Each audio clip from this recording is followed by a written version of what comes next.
Dios le bendiga, pastor. Tengo una inquietud. En Isaías, en los últimos capítulos, habla acerca de no comer carne de cerdo.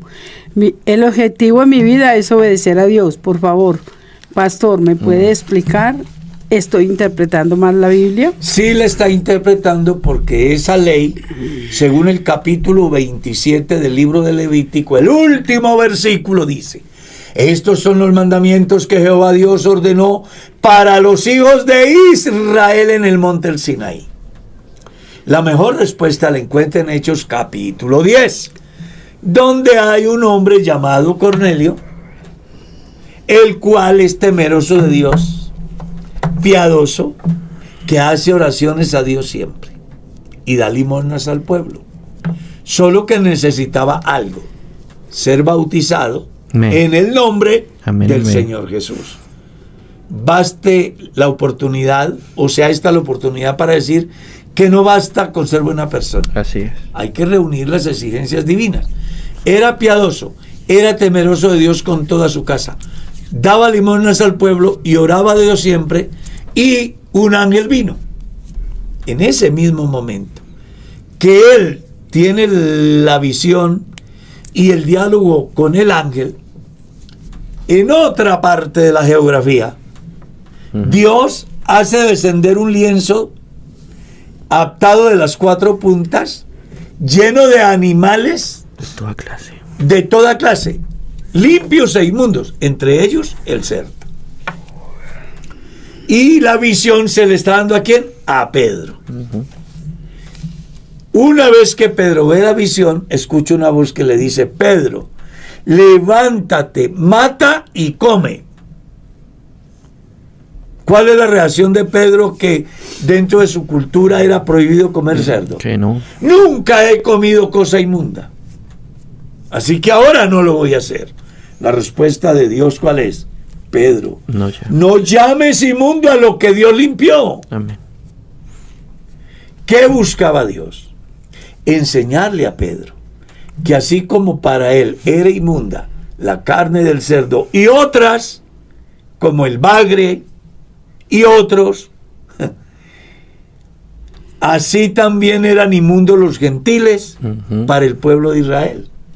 Pero que Dios en su gracia abría la puerta para que judíos y gentiles llegaran a ser la iglesia de Dios. Cuando Pedro lo entiende, se va y cumple la misión.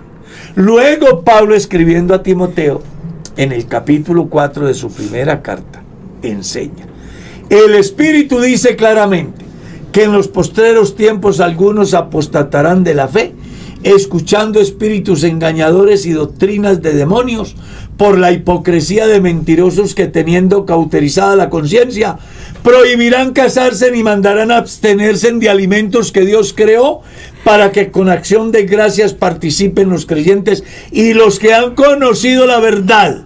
Amén. Porque estos ignoran que por la oración el alimento es santificado. Entonces coma carne de la que haya, no coma cuento. Coma Eso carne. sí, antes de comer, ore dando gracias por la Pero provisión. no solamente porque es carne de cerdo, sino cualquiera de los alimentos. No, pues imagínate. No debe dar gracias. Claro. Imagínate que hubo una discusión en Roma, léelo en el capítulo 14 de la carta a los romanos, donde habían unos que pensaban que eran mejores porque comían legumbre y condenaban a los que comían carne. Y los que comían carne juzgaban a los que comían legumbres. Sí, Pablo entra a mediar y a enseñarles que ni la carne ni la legumbre salvan a nadie, porque va al vientre y del vientre a la letrina y ahí terminó todo. Amén. Ya que lo que ellos tienen que aprender es a dejar de estar haciendo juicios que no les compete y entender que el reino de Dios no consiste en comida ni en bebida, Amén. sino en justicia, paz y gozo por el Espíritu Santo. Amén. Luego los señores gnósticos influenciaban a la iglesia en Colosas, cuestionándolos porque comían diferente a los hebreos, no guardaban lunas nuevas, ni días de fiesta, ni días sábados, y censuraban, condenaban a la iglesia. Entonces Pablo les dice que nadie los juzgue, ni en comida ni en bebida, ni en lunas nuevas, ni en días de fiesta, ni en días de reposo. Porque eso era apenas la sombra de lo que había de venir, que es lo real. Y lo real es Cristo. Cuando crees en Cristo, todos los problemas equivalentes a festividades, alimentos, ceremonias, días, etcétera, pasan a la historia para darle prelación a nuestra nueva fiesta, que es Cristo, el cual ya fue ofrecido por nuestros pecados. Amén. Amén. Hermano Carlos dice, Santiago 5:14 habla de ungir con aceite a los enfermos. ¿Está alguno enfermo entre vosotros? Llame a los ancianos de la iglesia, ungele con aceite en el nombre del Señor, y la oración de fe salvará al enfermo. Dice, ¿a qué clase de aceite se refiere? ¿Y debo usar siempre aceite cuando vaya a orar por un enfermo? Hay dos corrientes de pensamiento dentro del cristianismo. Unos que lo manejan de manera material, es decir, voy a orar por el enfermo, sí, y tomo aceite de almendras o aceite de oliva, me froto las manos e impongo las manos sobre el enfermo. Hay otros que pensamos que el verdadero aceite es la unción del Espíritu Santo en la vida del creyente. Independientemente de cómo lo haga, lo esencial aquí es que el que lo haga en el nombre del Señor. Yo he orado por gente ungiéndome con aceite, porque la persona o quienes están ahí le dicen, pastor, aquí está el aceite. Y bueno, por no lastimar la conciencia en el momento de aquellos, lo hago. Pero bíblicamente es la unción del Espíritu Santo. Claro, es el mejor aceite que hay. Bueno. Un hombre con el Espíritu Santo ora por un enfermo, y si en la soberana voluntad de Dios está sanarlo, lo sana. Con o sin. Porque al final no es el aceite. Sí. ¿Está claro? Al final es la autoridad de Dios delegada en la persona que va a orar, y la capacidad de creer en la persona afectada.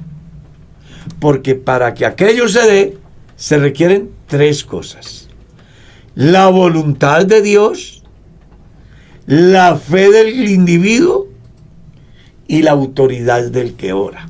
La Biblia habla que hubo lugares donde Jesús no hizo milagros por la incredulidad de ellos. Como también habla de que hubo un evento muy particular en el capítulo 2 del Evangelio de Marcos, donde Jesús puso a caminar el paralítico por la fe, no del paralítico. Eso es lo que iba a preguntar, sino pastor, de los que lo llevaron, porque decían, esta oportunidad no se puede perder. Aquí está el que tiene el sea, control. Dios sanó el paralítico no por la fe que tenía el paralítico, sino por la fe que tenían los que oraron por él. Los que y eso llevaron. Sucede en este tiempo. Sí, Señor. Claro. Pero dentro de todo eso hay algo que los cristianos no hemos podido entender. Y es la soberana voluntad de Dios. El día que los cristianos entiendan la soberana voluntad de Dios, dejarán de cuestionar. Tanto que le oré a Dios por mi papá y por qué se murió. Ya. Se les olvida que Él es soberano. Que es soberano. Sí, Dios entonces, hace lo que quiere. Cuando Dios tiene una persona para que viva otros días, escucha la oración y sana al enfermo. Pero cuando Dios dice, no más, reúnase todos en el mundo a interceder por ese individuo, y nadie lo va a evitar que se vaya. Porque de no ser así, el apóstol Pablo estaría por ahí todavía.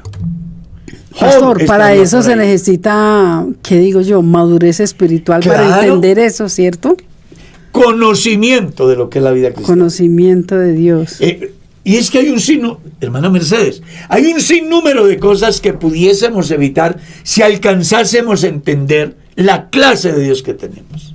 Y la soberanía de Dios. Claro, dejaríamos de cuestionar muchas cosas y aceptaríamos lo que aceptó un hombre que realmente conoció a Dios. Me refiero a Pablo. Sea que viva o sea que muera, Del Señor soy del somos. Señor. Amén, amén. Algunos creen que por ser cristianos Exacto. no se enferman, no pueden sufrir calamidades. Hombre, maduremos como cristianos, Sí. y entendamos que la verdadera filosofía del cristianismo en la tierra no es obtener, vivir cosas materiales. La verdadera filosofía del cristianismo en la tierra es hacer la escuela para la eternidad. Lo que pase con el resto, debemos de estar sujetos a la soberana voluntad de Dios. Amén.